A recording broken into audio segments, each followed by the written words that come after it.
Yes, sir.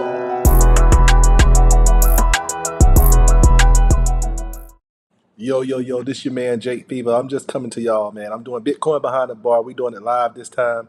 I know it's late night. It's about 10:40 on the East Coast, and I'm kind of just fed up with the whole doggone bear market. So much stuff coming out with these content creators, the people that I used to rely on, things like that. They kind of letting me down, bro. Let me down. Shout out to Ben Armstrong, Bitboy Crypto. That's a guy that I follow, but I'm gonna get into the weed of things and talk about his situation over there, how he lost his channel and he trying to get it back and everything like that. And I'm also gonna be talking about what Bitcoin got in store for us. So, cheers to everybody. It's Jake Fever with Bitcoin behind the bar. Didn't actually mix up a drink. I got me some Powerade tonight. So, let's go ahead and get into the thing. Now, this video here is from that I'm about to show and talk about, basically react to, is from, shout out to Crypto Zombie. I don't know this guy's name, but I'm gonna find out, and drop a description and link to his page because he got some valuable insight on Bitcoin and what's about to happen, what's about to come to Bitcoin. So the whole title of this doggone stream is Not Your Keys. And I know not your keys mean you don't own nothing if you don't own your keys. Like my guy say, Bitcoin Zay say, no keys, no cheese. So I'm not going to get into the weeds why it's important for you to hold your own keys on this particular stream. This is season 2. This is the first time I'm going live with Bitcoin behind the bar. So we will continue this on going forward. I'm trying to keep it going, keep it lasting at least every week.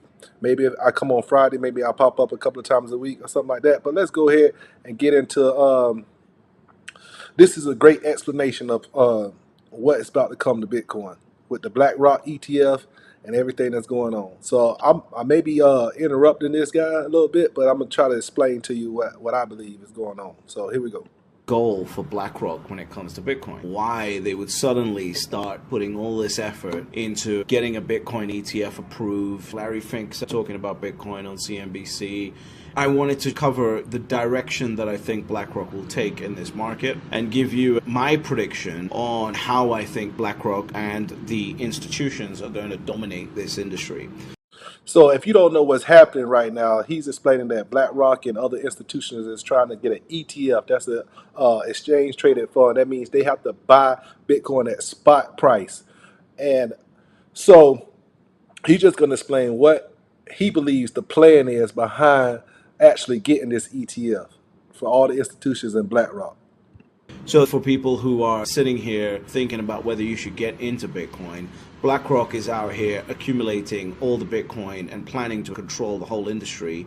You are not the same as BlackRock. BlackRock is very strategic and they're very, very professional at acquiring assets. You know, when the ESG thing happened, there was one firm that owned a bunch of forest land that could sell carbon credits. BlackRock. Surprise, surprise.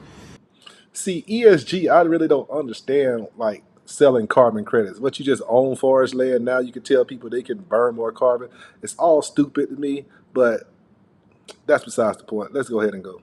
And you know, the other thing is the ESG overall, while it might be portrayed as a really good thing for the environment and everything else, it has not generated really too positive returns. It's below real inflation levels of returns. And so their investors are looking at them going, what the hell, my return has been so low. So what's the solution? Number one solution, which is what I think is happening right now, is figure out how to take the best performing asset known to mankind and make that quote unquote ESG friendly.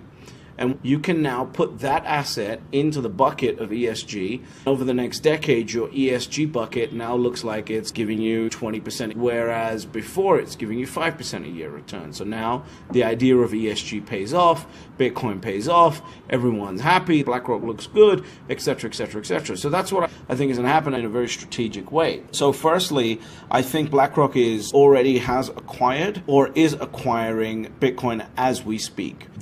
So if somebody that big is already acquiring or is acquiring Bitcoin, what do you think is about to happen? They're going to tell you that it's good for you, and you're going to be getting it too late. So It is what it is. But here we go. They fundamentally understand that there is finality of supply here. They understand how important that is. If they didn't, they would not have bought forest lands to sell carbon credits. There's no value in the trees. There's no value in property if you can build an unlimited amount of property in an unrestricted way. The only very value of life is the fact that it's scarce. So Bingo.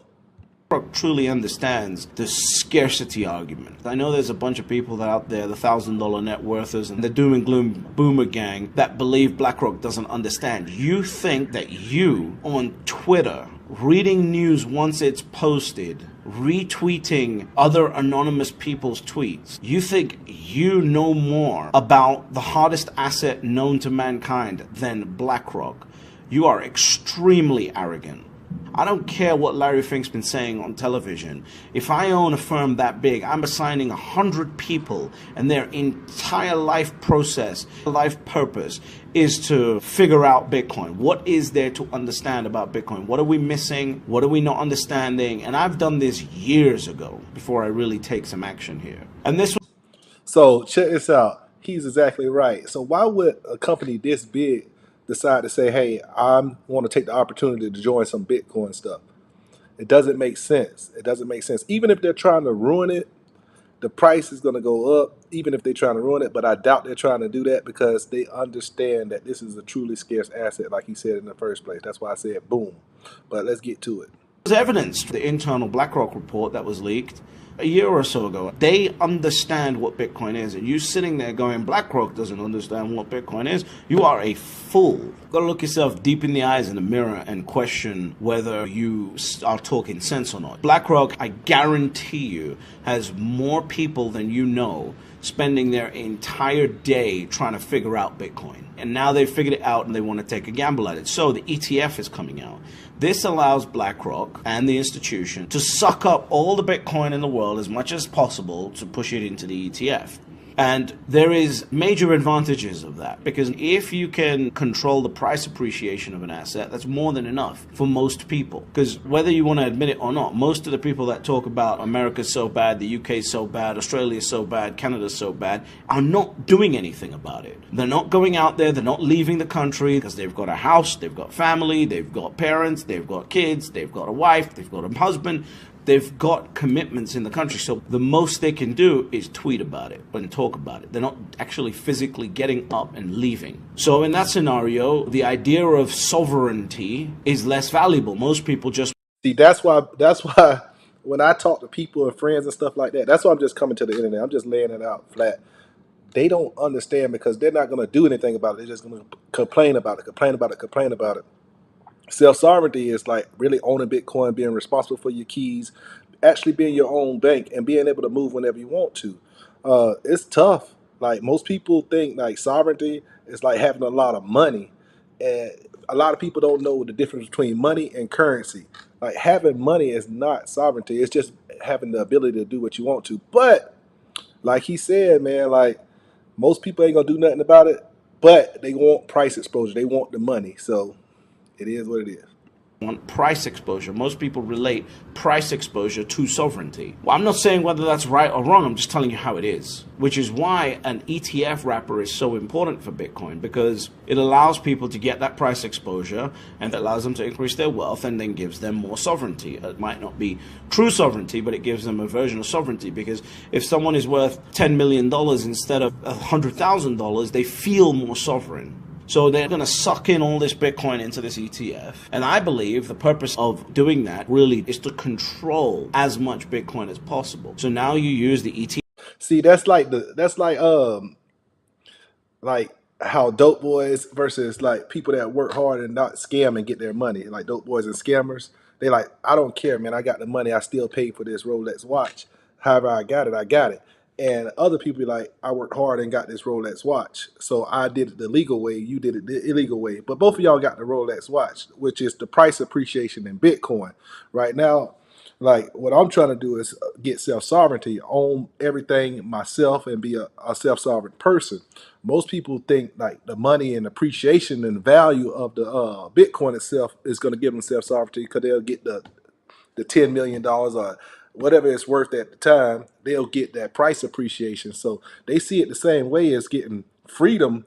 But what I'm trying to get true freedom where I actually own that asset. They just want to own the appreciation, which pays them out in fiat currency, which is trash. ETFs to control it, and now they'll add other little services. One of the biggest, most profitable things that's going to come to Bitcoin is lending on Bitcoin, because the amount of money that's generated, the amount of credit expansions that's generated in the world because of lending on existing assets is huge. And this is what Michael Saylor always talk about. You'll be able to borrow against your Bitcoin. Just own Bitcoin, you'll be able to borrow against it. Now, that lending stuff is kind of tough. I'm not sure how they're going to do it, but I guess he might explain it. Let's go. And I guarantee you it's going to be much more safer for an institution like BlackRock to lend against a Bitcoin ETF than Bitcoin. And Chamath actually did this. Chamath contributed his Bitcoin to GBTC. And he owns the shares of GBTC and he just holds on to them.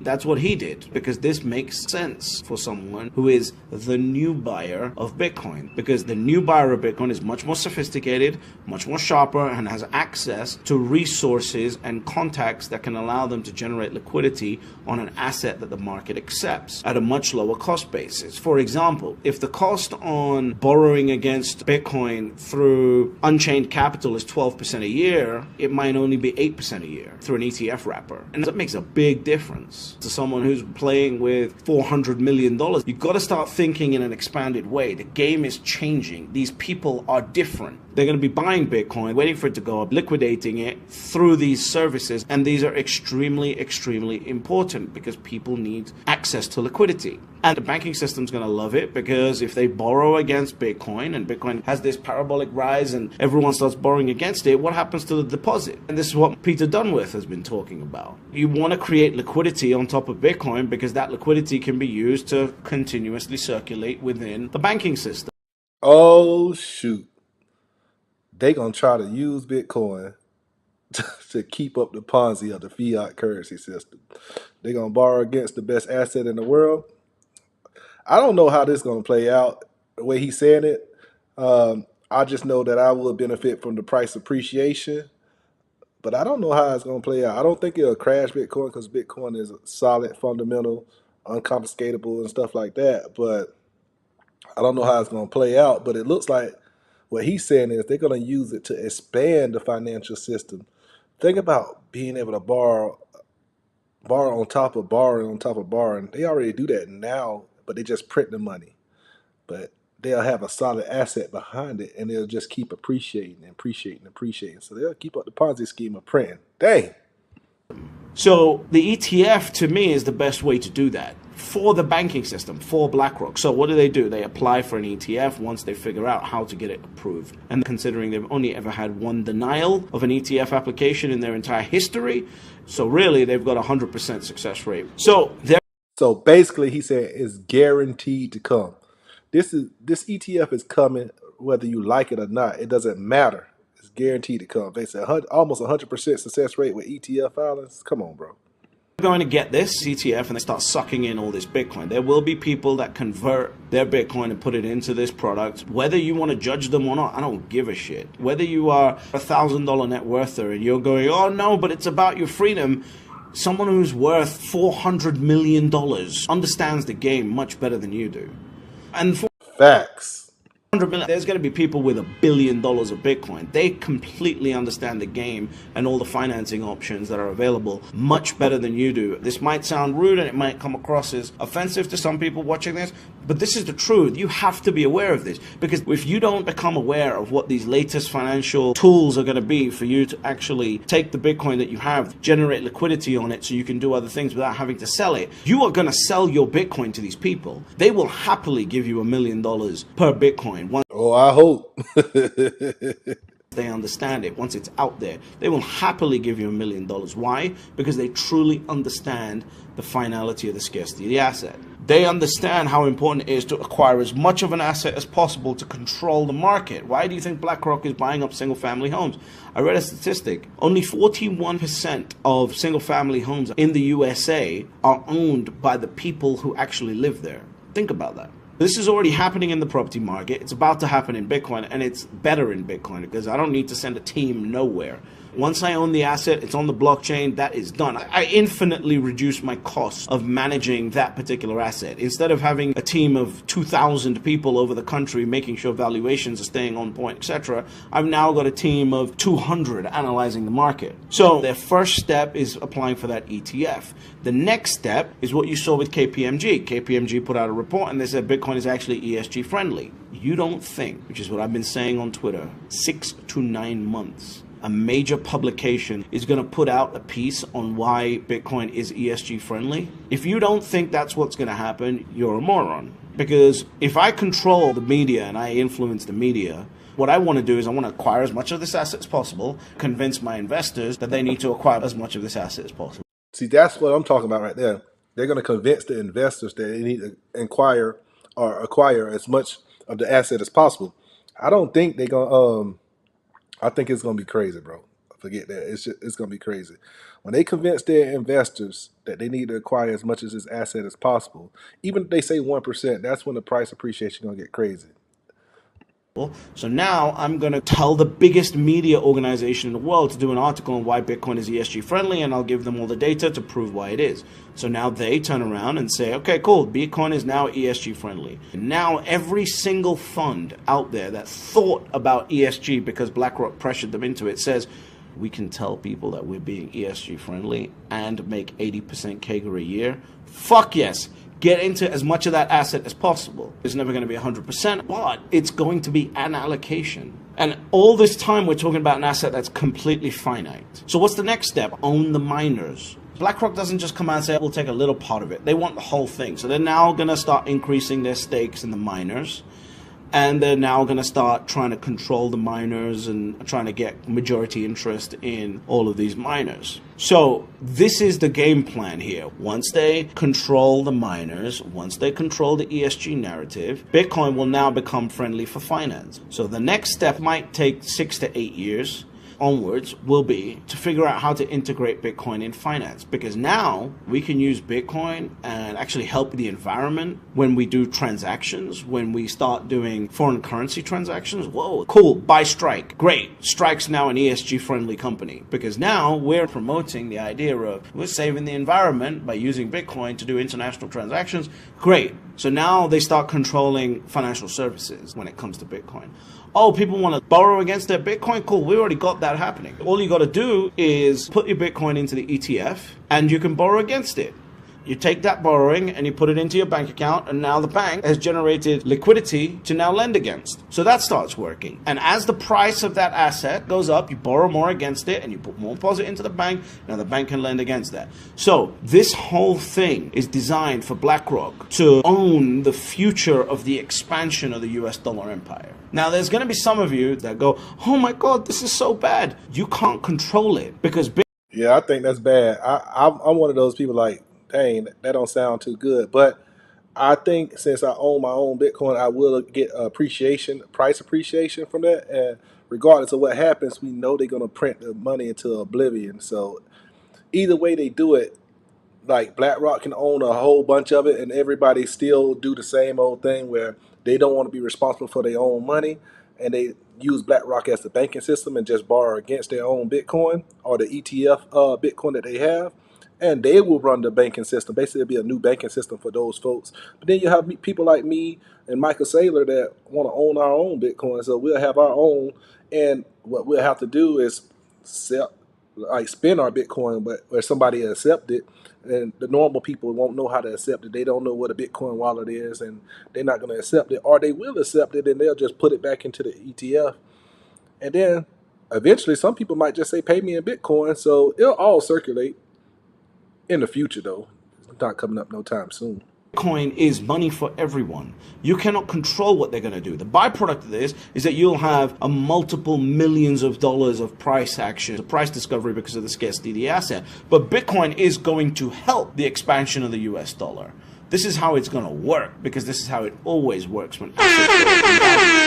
assets go up in value, people borrow against those assets, that borrowing gets dumped into the banking system expands. So that's why you have this rotating circle jerk until the whole thing falls apart. But in the medium term, I mean 25 to 30 years, not 5 years, 25 to 30 years. Bingo. See, that's what I was talking about. I don't think it's gonna happen soon.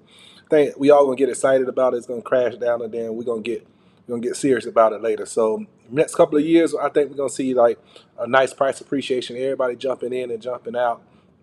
Well, they're gonna jump in and it might go up to like 125, 150, maybe even 200.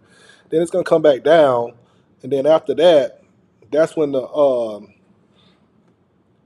highways get built for Bitcoin, because they got a big company like BlackRock and Fidelity and all these people in there. They're gonna discover ways to build that a part of the financial system, like he said. So not 5 years, maybe 10. I think what's her name? The lady that ARK Invest, I think she expected like $1 million Bitcoin in 2030. So that's about 7 years away. So it is what it is. Let's go. This is going to cause that expansion, and it's a different way to create expansion in the world. So the ETF is extremely important. That's why they got into it, because they understand that normal, average, wealthy person wants to own something through an ETF. You don't have any accounting headaches. You don't have any headaches as far as chain analysis goes. You don't have any headaches as far as accounting goes. You don't have any of those headaches. Just buy the ETF. Done. Everyone knows how to deal with an ETF. So this is what I think is the plan. They want to control the whole industry. And everything hems on asset control, controlling the main players in the industry, and ultimately financial services. Because the more financial services get adopted onto Bitcoin, the price discovery of Bitcoin goes up. So they will encourage you to borrow against your Bitcoin, right? It makes sense. They'll create the incentive for you to borrow through the financial system. But this is the agenda for BlackRock. And ultimately, the most beautiful thing about Bitcoin is they can't actually control the underlying Bitcoin. They can control however many Bitcoin get put into that ETF, but you will benefit from the price discovery of this asset, even if you are a hodler holding Bitcoin as a bearer instrument, which is what it's designed to be. You will benefit from the price discovery of it as people use it to control the financial industry. There's a lot of depth to the game plan that BlackRock has. Hopefully this gives you an idea of the steps that I've laid out. So you're going to get the ETF first, ESG friendly next, controlling more of the infrastructure, and then you're going to get the idea of financial services, etc., etc., etc. And bear in mind, paying millions of dollars for a Bitcoin is nothing to these people. You have to hold on to your Bitcoin as hard as you possibly can. Protect your Bitcoin at all costs. Stop spending your Bitcoin for pieces of fucking art. This is the most important asset humanity has ever discovered, and you want to spend it right now while BlackRock is getting into this whole thing? This is insane. Yeah, that's crazy. Hey, like he said, man, you cannot just be spending your doggone Bitcoin right now. It is the most important time in the world to own and have it secure. Do not be trading it. It's a down market. Stop. Get out the way of yourself. Get out the way of yourself. Like that 2013, 2017, 2021, all that crap that we went through. This doggone 2024, 2025. It might be the one that don't come back down. It might be the one that don't come back down. That's what I think. But real talk, like the title say, not your keys. If you don't own your own Bitcoin, you don't own nothing. Basically, you don't own nothing. Now, I wanted to talk about my guy, Ben Armstrong, because that's a perfect example of you should own your own keys. So I'm going to go here, and we're going to bring up my boy Bitboy. See, I like Ben. I like he's a very entertaining person. Uh, I asked him this question one day uh, through a tip. I think I sent him a tip via. I'm gonna bring up my screen in a second. His Twitter feed. Let me see if I can bring that up right now. So I asked my guy Ben Armstrong a question through Super Chat. Yeah, that's what it's called, Super Chat. And Ben Armstrong, pretty cool dude. I met him at Bitcoin. I think it was 2020 or 2021, I believe. That's where we was at. That's why I took that picture with him. He's a dope guy. He's very entertaining, but he's the definition of you should probably own your own keys, not your coins, because he's right here. Let me show you what he's talking about real quick. See if you can hear this.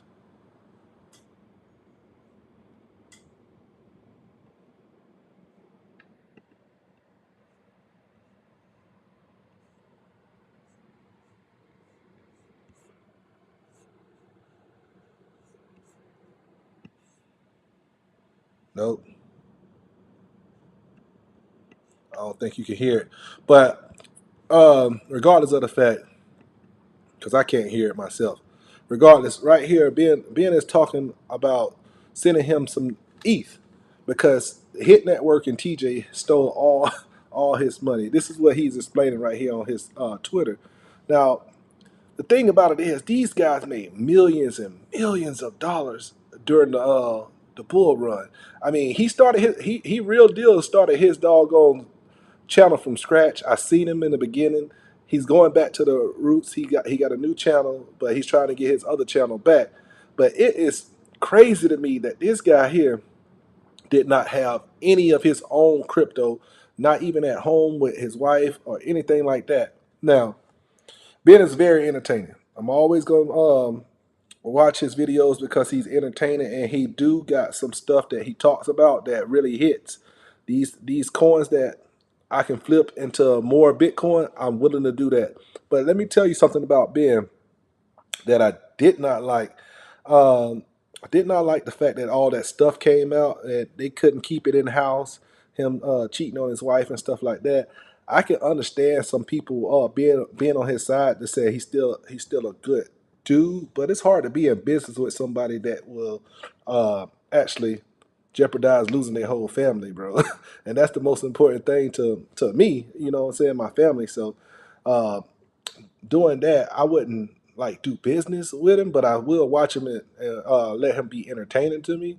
And he do just because you do something wrong don't mean you don't have a lot of knowledge. So I like that about him. That's the things I do like about him, and that's just one criticism I have of him.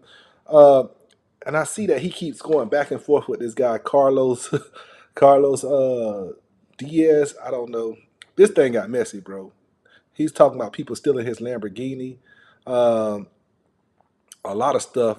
Both Hit Network and him is going back and forth. This guy right here, Carlos Diaz, stealing his Lamborghini. Now this guy Carlos Diaz sound like a old school uncle, a lit behind unc that be on that yike or something, bro. Like he, if you go to listen to the conversations, man, Ben they was into some stuff, man. They lost millions, or they was messing with a lot of money, bro. They was messing with a lot of money. They made a lot of money with this doggone Bitboy crypto, and this is bear market stuff too. Don't let it fool you. Like this stuff with like FTX and Celsius and stuff like that. And I think I heard Ben say that Celsius themselves they lost $3 million in Celsius, and at that point as me being an owner of a company, and my CFO loses me $3 million by being in Celsius. Now he's complaining about it, but bro, like all the keys, all the passwords, everything would have ran through me. It would have been impossible for anybody to do a transaction without me involved. That he say that's he's like the 60 something% owner in Bitboy crypto, and I just, I just, I just need questions answered. Saying, did he really, did he really own Bitboy crypto? Because that's just crazy for him to own 67% and lose all his passwords, lose all his money, and he's asking for donations. And now I see a lot of people listen to Ben and made a lot of money, so they send him like over $100,000 in ETH. And that's good though because he got real support behind him. And I haven't sent him anything because it's just hard for me to believe that somebody who talks about crypto every single day do not have a hard wallet with money on it that made millions. If I made 8 figures in crypto, I will have $1 million worth of Bitcoin somewhere that nobody knows about. That's just facts. That is just facts. And I think they made more they made 8 figures in crypto because they lost 3 million on Celsius. So they had to make big time money in this thing. And I heard Ben say that they had a state contract where they was making $1 million a month. Whatever's going on in this office, bro, they just screwed up the whole bag. They could have talked this thing out. So um, it's gonna be interesting. I just keep watching the show, but I just want to tell you, man, Ben, you gotta explain that to me, bro. If you feel like it, you don't have to explain nothing to me. I'm just being real. You ain't gotta explain nothing to me. But I'm saying it's just weird that somebody who made 8 figures in crypto from the ground up, started with nothing. I seen this guy make his channel the way it is, and he started with nothing, and now he has nothing to show for it. I know he got his house and everything like that, but bro, you supposed to have $1 million in Bitcoin somewhere, hidden somewhere, bro. Nobody should be able to take advantage of you like that. Once you, I don't know, he's taking trips to Dubai. He cheated on his wife. That's what he confessed, but then started calling everybody else out too for cheating. So it's crazy over there. I hope they figure that out, get it going right some kind of way. But my boy Ben, he gonna hustle back. He got a good personality, good spirit about himself. His wife forgave him, so I wouldn't do business with him, but I can't hold a grudge against him if his wife forgave him. Shoot, I can't tell you what people would do in their own household, so I can't hold a grudge with him. But I would not be like a business partner with him. But I'll join his show when I talk to him. But that's about it. What else did I have to say on that? I just want to say, if you ever get in business with somebody in this crypto world, own all your keys. Do not be in the business like with anybody where you don't have access to your own stuff. That's all I'm saying with that one there.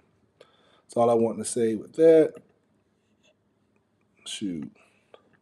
And pretty much, man, this is my first live stream that I'm doing on Money Grows on Trees Network. I had to talk about being a little bit, had to talk about what Bitcoin got in store for it. I'll be showing my portfolio, my $10,000 portfolio that I'll be putting out here and there, showing you how I'll be coming up. I'm trying to turn that into 100K. But thank y'all for tuning in. I'll chop this up, put it on the thing. Thank you so much. Yes, sir.